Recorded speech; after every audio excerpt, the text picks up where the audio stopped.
Hello dear students, once again welcome you all to the Bishop Academy online classes. Today we understand about the political science for class 11 for first chapter and it is our third part of this chapter. So our today's topic is the why democracy. Democracy क्यों चाहिए, क्या होती है, अभी तक हमने उसको समझा लेकिन डेमोक्रेसी का इंपॉर्टेंस क्या है उसके बारे में हम इसमें समझेंगे. तो फर्स्ट ऑफ ऑल हम समझते हैं डेमोक्रेसी के बारे में. तो डेमोक्रेसी के कॉन्सेप्ट की जब बात करते हैं तो नॉर्मली अगर देखा जाए तो जो आज का मॉडर्न वर्ल्ड है वो सभी के सभी डेमोक्रेटिक गवर्नमेंट को कंसीडर करना पसंद करते हैं. सभी चाहते हैं कि गवर्नमेंट जो कैसी हो, डेमोक्रेटिक हो.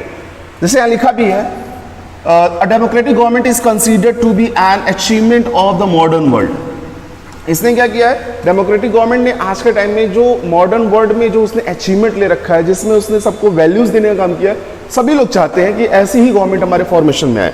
एंड देन आफ्टर कहता Thomas Jefferson was the president of United States from 1801 to 1809. ये जो प्रेसिडेंट थे ये 1801 से 1809 लगभग 9 इयर्स तक ये प्रेसिडेंट बने रहे. And the condition have a change since the Jefferson times. और जो कंडीशन रही है डिक्टेटर एंड डेमोक्रेसी सिचुएशन की बात करें तो जो रेगिन टाइम रहा उनका पूरी तरीके से इसी समय में चेंजेस आने शुरू हुए.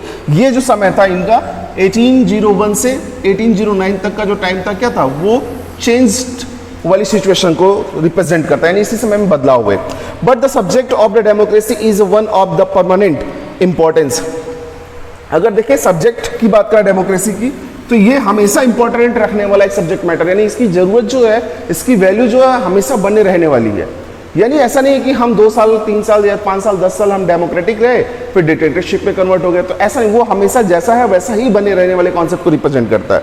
To Jefferson the core of the democracy was the ideas of liberties. तो जेफरसन के सिचुएशन की अगर बात करें तो इनके पॉइंट ऑफ व्यू से जो डेमोक्रेसी का आइडिया था वो लिबर्टी को रिप्रेजेंट करता है, भाईचारे को रिप्रेजेंट करता है. इन सभी लोग, जैसे आपको पता है यूनाइटेड स्टेट में ब्लैक एंड वाइट के बीच में हमेशा संघर्ष बना रहा है, कहीं कहीं कोई ना कोई इशू बनी रही है. लेकिन अगर हम बात करते हैं तो इनके टाइम ऑफ में इन्होंने कहा नहीं, all the peoples are whatever the black and whatever the white, both are the same, they have a same equal rights, they should be same values.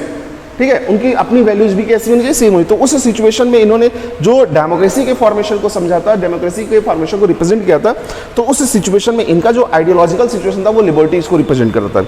He said it is my the principal that the will of the minority majority should prevails.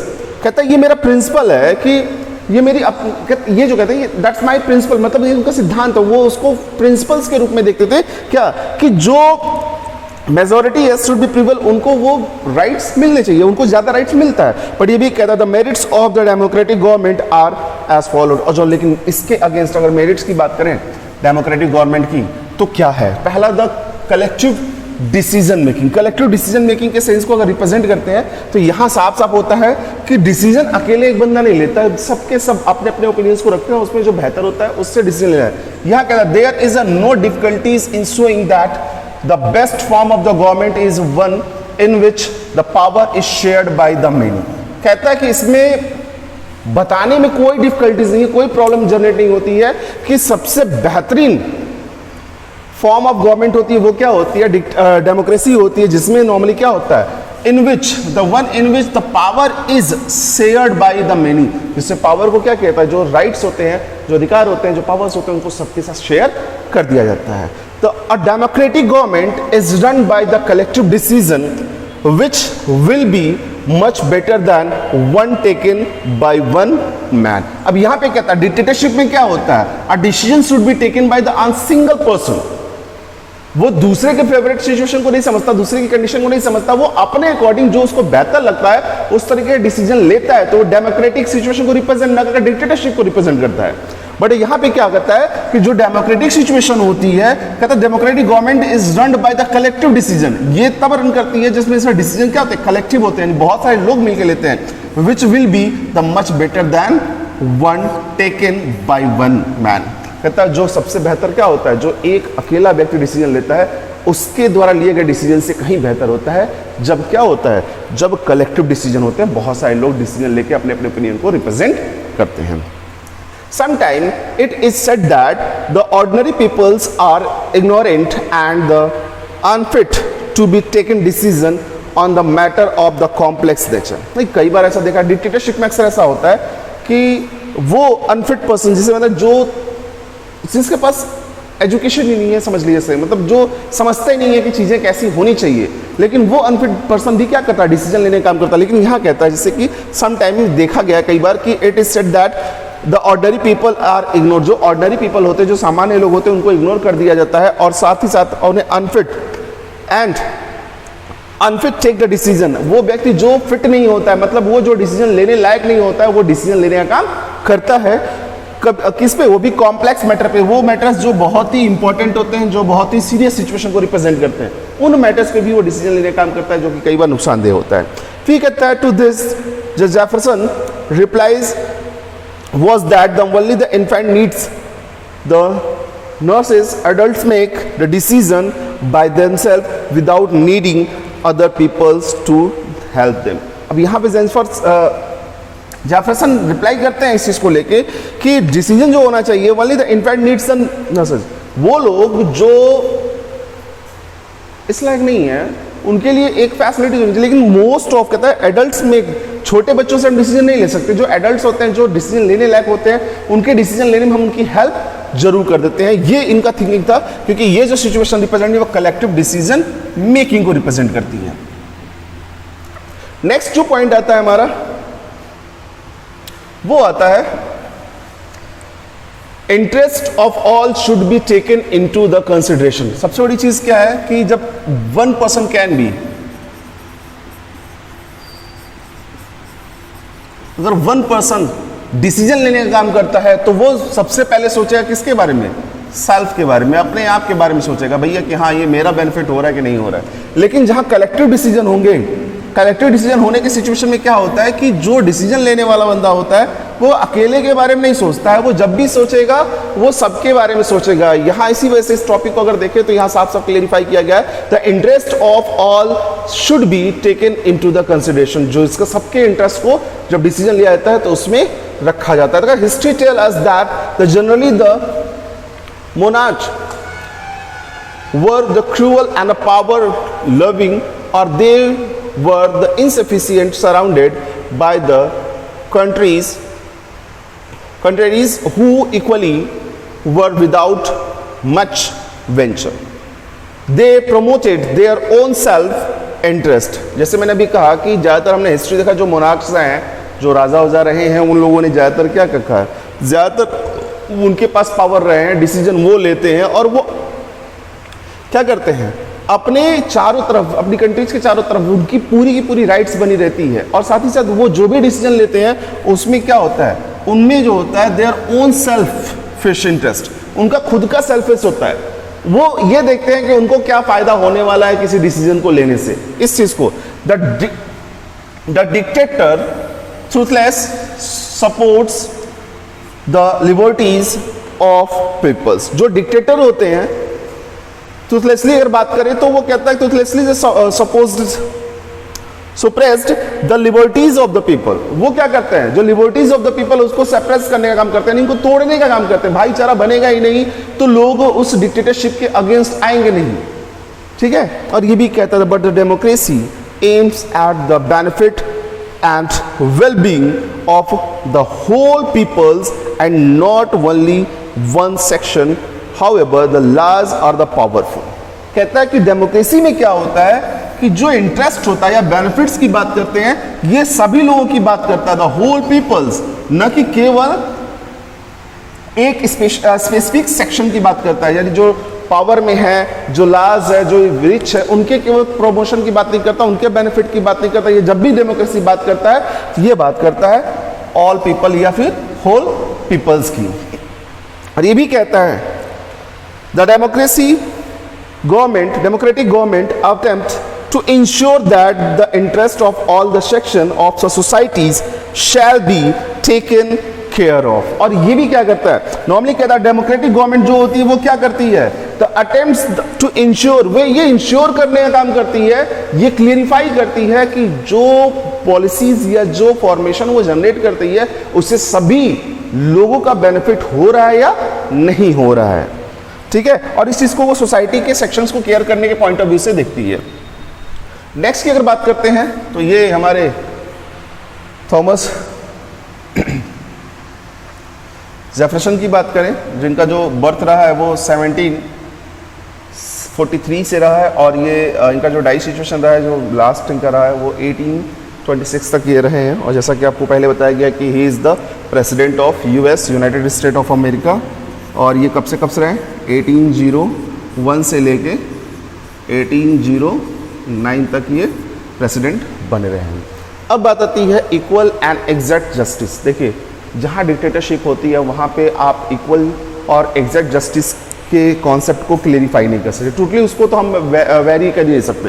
लेकिन यहाँ पे कहता है democracy means the denial of all the privilege, special privilege based on the religions, race, caste, sex, colours on of one's skins और many of them. कहता है कि जो डेमोक्रेसी की बात करें तो ये क्या करता है, जितने भी स्पेशल प्रिविलेज होते हैं, जो बेनिफिट्स देते हैं, जैसे कि वाइट जो थे अमेरिका में वो वाइट को इंपॉर्टेंस देते थे, वाइट लोग जो होते थे वो जो भी प्रियोरिटी होती थी उनको पहले दी जाती थी, बाद में अगर कुछ बचता था तो ब्लैक लोगों को दिया था। तो ऐसी सिचुएशन जैसे हमारे यहाँ अमीर गरीब या फिर ये कह लीजिए कि ऊंची जात वाले लोग नीची जात वाले लोग, ऐसी सिचुएशन गोरे काले का जो फर्क था, ये सारी सिचुएशन को ये क्या कहता है, डिनाइल कर देता है, यानी कि ऐसी सिचुएशन को ये नहीं मानता, सब एक हैं, एक जैसे हैं, ये मान चलता है।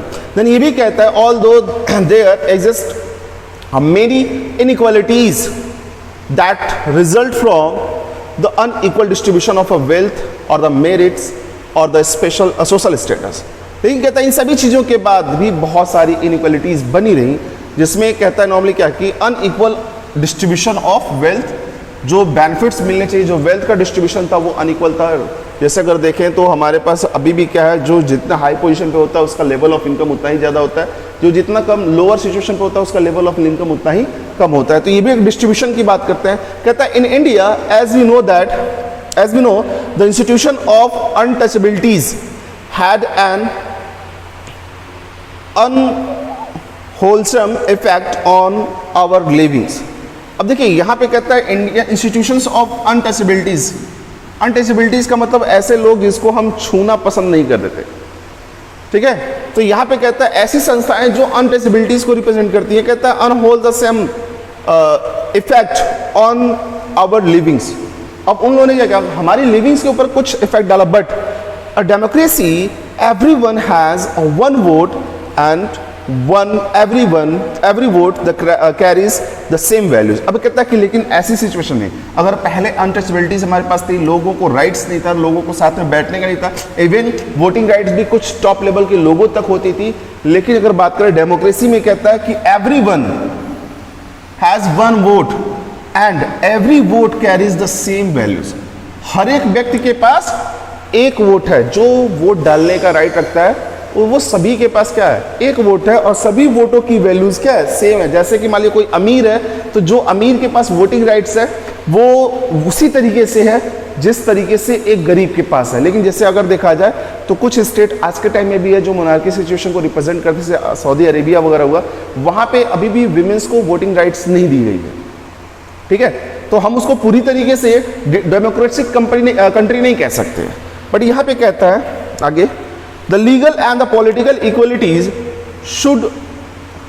would ensure that no one can complain that he has not a chance to be heard। अब यहाँ पे कहता है कि इसका जो लीगल और पॉलिटिकल इक्वलिटीज की सिचुएशन की अगर बात करें तो ये इंश्योर करता है कि कोई ये कंप्लेन नहीं कर सकता कि उसको सुनने का चांस नहीं मिला, उसे सुनाने का या बताने का चांस नहीं मिला, उसको वो चांस नहीं मिला जो बाकी लोगों को मिला। ये सिचुएशन जो है वो इक्वल जस्टिस और इक्वल कह लीजिए इक्वलिटीज के कॉन्सेप्ट को रिप्रेजेंट करता है। A person who have a single voting rights that value is the same as usual the richest person who have a single vote, ठीक है। दोनों की वैल्यूज कैसी होगी, सेम होगी, और वो अपनी बात कह सकता है, अपने रिप्रेजेंटेटिव को पार्लियामेंट तक पहुंचा सकता है। जैसे अगर देखें चाइना के टाइम में तो वहाँ एक ही कंट्री है, हम पूरी तरीके से डेमोक्रेसी नहीं कह सकते, वहाँ एक ही पार्टी है, सॉरी कंट्री की बात कर रहा हूँ, एक ही पार्टी है जो क्या करती है, पूरी कंट्री में इलेक्शन कराती है, सब कुछ कराती है, लेकिन वो पूरी तरीके से अगर देखें तो डेमोक्रेसी नहीं हो सकती उस पर, रीजन क्या है, जैसे लास्ट टाइम में अगर नॉर्मली अगर देखें तो एक कंट्री में अगर कई पार्टियां होती हैं और सारी पार्टियां अपनी बातों को रखने का राइट्स रखती हैं, everyone have a power to speak, that type countries is known as a democracy. ये चीज हम कह सकते हैं इसको। सो नेक्स्ट टाइम अगर रिस्पॉन्सिबल गवर्नमेंट, एक तो बड़ी अच्छी चीज होती है यहाँ पे कि इस तरह की गवर्नमेंट जो होती है वो पूरी तरीके से रिस्पॉन्सिबल होती है। कहता है रिस्पॉन्सिबिलिटी मीन्स द अकाउंटेबिलिटी और द अवर आंसरेबिलिटी। देखिए रिस्पॉन्सिबिलिटी जो कह रहा है, अकाउंटेबिलिटी का मतलब ये होता है आंसरेबिलिटी, यानी कि अगर कोई काम कर रही है गवर्नमेंट तो उसका आंसर लोगों के सामने जरूर देगी अगर कोई क्वेश्चन रेज होता है। तो कोई कहता है कि गवर्नमेंट ने ये काम गलत किया है और गवर्नमेंट कह रही है हम आपको बताएंगे नहीं, ये हमारा राइट है, हम नहीं कह सकते, तो गवर्नमेंट को ये जवाब देना पड़ेगा कि अगर वो काम किए तो किस ऑब्जेक्टिव को लेके किए हैं। कोई अगर स्टेप उठा रहा है तो उसका फायदा क्या हुआ, लोगों को बताना पड़ता है, यानी कि सारे प्लान को डिस्क्लोज करना पड़ता है ताकि वो बता सके, तो वो रिस्पॉन्सिबल गवर्नमेंट को रिप्रेजेंट करेंगे। इसी वजह से रिस्पॉन्सिबल गवर्नमेंट जो होती है वो अकाउंटेबल होती है या आंसरेबल होती है। The action of the government are open to criticism. जो गवर्नमेंट का एक्शन होता है वो क्या होता है, ओपन होता है, किसके लिए, क्रिटिसाइज करने के लिए, यानी कि अगर वो गलत काम कर रही हैं तो उनके ऊपर क्लेम बनता है, उनको बताया जाता है कि आप ये काम जो कर रहे हैं गलत कर रहे हैं, ठीक है। The government therefore the can not be insensitive to the needs and appreciations of the peoples। तो नॉर्मली कहता है गवर्नमेंट क्या हो सकती है, क्या बोलते हैं उसको, इनसेंसिटिव नहीं हो सकती। ऐसा नहीं हो सकती कि वो अपनी मर्जी करती जाए और लोगों के ऊपर उसका बैड इंपैक्ट पड़े। उसको जो भी लेना वो सेंसिटिव सिचुएशन को रिप्रेजेंट करते हुए लेगी, यानी अपनी सेंसिटिवनेस को रिप्रेजेंट करके डिसीजन लेने का काम करेगी। तो it has to face the opposition both inside the parliament and outside of house. अब यहाँ पे कहता है ऐसा क्यों नहीं कर सकती, क्योंकि आपको पता है हमारे पास ऑपोजिशन होता है हमारी अपने कंट्रीज में, हमारे पास एक रूलिंग पार्टीज होती है तो एक अपोजिशन पार्टीज होती है। तो अपोजिशन पार्टी क्या करती है, उनके सही काम को अप्रिशिएट करना उसका काम है, और अगर वो कोई गलत काम कर रही है तो उसको क्रिटिसाइज करने का काम अपोजिशन पार्टीज करती है, लोग करते हैं। और ये कहाँ पे होता है, inside the parliament and outside of the houses, ठीक है।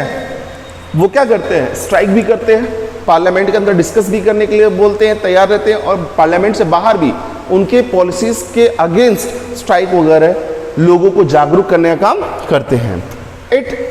If its policies and the action do not meet the public interest, अगर जो गवर्नमेंट है उसकी पॉलिसीज और एक्शन जो होती हैं वो पब्लिक इंटरेस्ट को रिप्रेजेंट नहीं करती, it may removed at next election. तो गवर्नमेंट को क्या किया जाता है, पीपल क्या करती है, उसको जो रूलिंग गवर्नमेंट है उसको नेक्स्ट इलेक्शन में हटा देती है। या ये फिर कहिए कि गवर्नमेंट अगर डिसीजन को सही तरीके से नहीं लेती है और उसमें पब्लिक इंटरेस्ट नहीं होता है, लोग उसके अपोज जाते हैं, तो गवर्नमेंट उस डिसीजन को वापस भी ले लेती है ताकि वो अच्छा डिसीजन बना के ताकि लोगों को इम्प्रेस कर सके, उनके इंटरेस्ट को ज़्यादा ज़्यादा फोकस कर सके। और फिर वो क्या करते हैं, गवर्नमेंट में आती है। अगर ऐसा वो नहीं करती, लोगों के इंटरेस्ट को फोकस नहीं करती, तो फिर वो गवर्नमेंट में भी नहीं आती, नेक्स्ट इलेक्शन में लोग उसे क्या करते हैं, रिमूव कर देते हैं। फिफ्थ पॉइंट की अगर बात करते हैं तो यहां क्या, democracy encourage the discussion and debate. देखिए डेमोक्रेसी में क्या है, the every people have a right to know about the all the situations और which is represented by the government and their policies also। तो यहाँ पे क्या, democratic government runs by the open discussion and debates। Democratic government क्या होती है, open discussion and debates. आपको पता है कि हमारे पास पार्लियामेंट है, तो पार्लियामेंट में क्या होता है, डिसीजन और डिस्कशन किए जाते हैं, लोग वहाँ बैठते हैं और वहाँ पे डिस्कशन करने का काम करते हैं। तो ये जो पार्लियामेंट होती है डिस्कशन का एक प्लेटफॉर्म होती है जहाँ पे लोग अपने इश्यूज के बारे में बात करते हैं, ठीक है। तो यहां पे कहता है कि ये डिस्कशन एंड डिबेट का कॉन्सेप्ट होता है, गवर्नमेंट होती है। The competitions of the power is open. जो पावर की कंपटीशन होती है, यानी कि कोई भी पावर में आ सकता है हर एक इलेक्शन, नॉट द सेक्रेटिव, यानी कि किसी का कहता है कि एक स्टेबिलिटी उसकी बनी नहीं रहती है। कहता है a democratic government organise the among the peoples political concessions। As a result, their demands grew।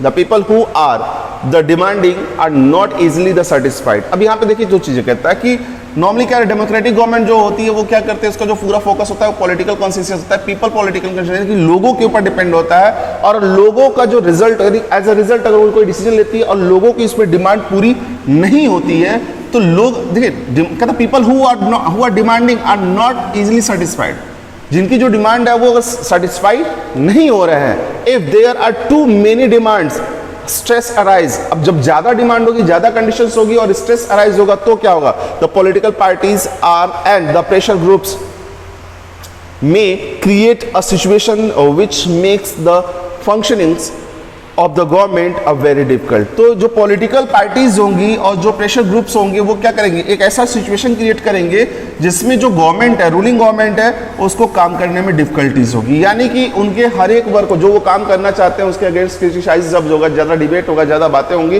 तो वो काम ठीक तरीके से नहीं कर पाएंगे। वह कहता है द मोनार्ची और the dictatorship appears to be a more stable structure. अब मोनार्की में क्या होता है या डिक्टेटरशिप में क्या होता है कि इनका जो स्ट्रक्चर होता है वो बहुत ही क्या होता है, कहता था स्टेबल होता है। क्यों? क्योंकि उसमें डिसीजन लेने के बाद से उनको किसी को सोचने की जरूरत है कि कौन क्या कहेगा क्या नहीं कहेगा, कोई मतलब नहीं है, वो डिसीजन ले लिए तो ले लिए। लेकिन डेमोक्रेसी में क्या होता है, the everyone have a right to speak, सबको राइट है स्पीक करने का, सभी को बताने का अधिकार है, वो लोग बोलेंगे बताएंगे। और ये भी कहता है but the ultimately such a system ends in complete disorder और द कंफ्यूजन। लेकिन उसका जो हमारा मोनार्की सिस्टम होता है या फिर डिक्टेटरशिप की बात करें तो उसका जो सिस्टम होता है वो कह लीजिए डिसऑर्डर में कंप्लीटली डिसऑर्डर हो जाता है या कंफ्यूजन आता है, यानी कि उसको खत्म कर देता है। उस तरह का डिसीजन हमारे यहाँ के टाइम में नहीं होता है। फिर कहता है इन डेमोक्रेसी द गवर्नमेंट में B change through the election. अगर मान लीजिए गवर्नमेंट सही डिसीजन नहीं ले रही है, यानी कि अगर वो राइट डिसीजन नहीं ले रही है तो नेक्स्ट इलेक्शन में क्या हो जाएगा, गवर्नमेंट को चेंज किया सकता है। Government should be change in next election, क्योंकि हमारा पार्टी का जिसको हमने इलेक्ट किया, जिसको रूलिंग गवर्नमेंट, जिसको रूल करने के लिए हमने बोला, वो हमारे हिसाब से काम नहीं कर रहा है, हमारे इंटरेस्ट को फोकस नहीं कर रहा है, तो हम उसको क्या करेंगे, चेंज कर लेंगे। लेकिन अगर वो करता है तो हम उसको सपोर्ट भी करेंगे। कहता but the dictators can be overthrown the only by the means of the conspiracies whose effect will be the violence or the blood body। लेकिन डिक्टेटरशिप में क्या होता है, कॉन्स्पिरेसीज बनी रहती है, उसको अगर हटाने की बात होती है तो बहुत सारे ब्लड बॉडीज यानी कि बहुत सारे लड़ाइयाँ कई बार लड़नी पड़ती है, लोगों को बहुत सारा नुकसान भी होता है। नेक्स्ट पॉइंट की अगर बात करें तो 6 पॉइंट जो कहता है वो कहता है the democracy means the majority rule. हाँ, ये थोड़ा सा इसमें प्रॉब्लम होता है। डेमोक्रेसी में क्या होता है, अगर माइनॉरिटीज़ है तो माइनॉरिटीज़ रूलिंग सिचुएशन में बड़ा कम आ पाती है, लेकिन जो मेजोरिटीज़ होती है वो हमेशा, क्योंकि मेजोरिटीज़ होगी they should be use their power. अब मोस्ट ऑफ टाइम ऐसा होता है कि वो अपने पावर को यूज करके अपने ही लोगों को क्या करते हैं, पार्लियामेंट या लेजिस्लेशन हाउस में भेजने का काम करते हैं, जिससे जो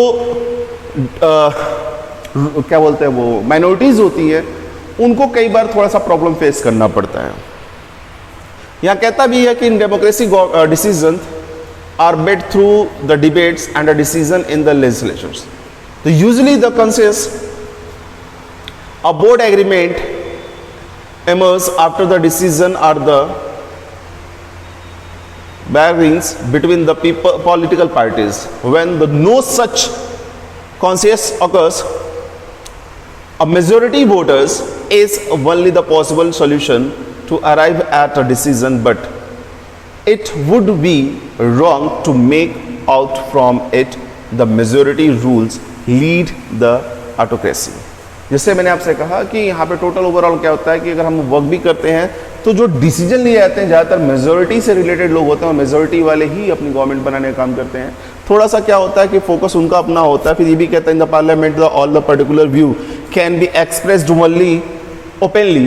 जो पार्लियामेंट होते हैं उसमें सारे पॉलिटिकल व्यू को क्या कहता है, ओपनली एक्सप्रेस कर दिया जाता है। And the decision taken by the majority votes reflects the all the view point. और जो डिफरेंट जो डिसीजन लिए जाते हैं मेजोरिटी वोट्स के थ्रू वो बाकी सारे पॉइंट्स को क्या करते हैं, रिफ्लेक्ट कर देते हैं। फिर ये भी कहता है so far as a election are concern the candidate who opted the largest number. कहता है कि जो इलेक्शन होता है, कंसर्न कहता है तो कैंडिडेट जो होता है, कैंडिडेट वही सेलेक्ट होकर आता है जिसके पास लार्जर नंबर ऑफ वोटर्स हो, गेट इलेक्टेड, उसको इलेक्ट कर लिया जाता है। भाई जिसके पास वोट नहीं है वो इलेक्ट नहीं हुआ, लेकिन जिसके पास नंबर ऑफ वोट्स है वो इलेक्ट कर लिया जाता है। This increases the chance of the single parties gaining the majority in the house. और ये क्या करता है, ये इंक्रीज कर देता है, ये पॉसिबिलिटीज क्या इंक्रीज करते हैं कि एक सिंगल पार्टीज क्या करे, ज़्यादा उसके चांसेस होते हैं कि वो हाउसेज में बैठने का काम करे। बट द पार्टीज और the parties which hold the majority in the houses can never ignore the ideas and the suggestion of made by the other parties। अब ये भी कहता है कि वो पार्टी जो क्या करती हैं, जो हाउसेज में बैठती हैं, वो कभी भी उनको नहीं करना चाहिए, करती ही नहीं है, दूसरी पार्टीज के आइडियाज़ को इग्नोर नहीं करने का काम करती हैं। ठीक है, नेक्स्ट बात है। So dear students, in this video that's all. If you have any type of the doubt or the queries, it should be consulted through the Google Classroom. Thank you.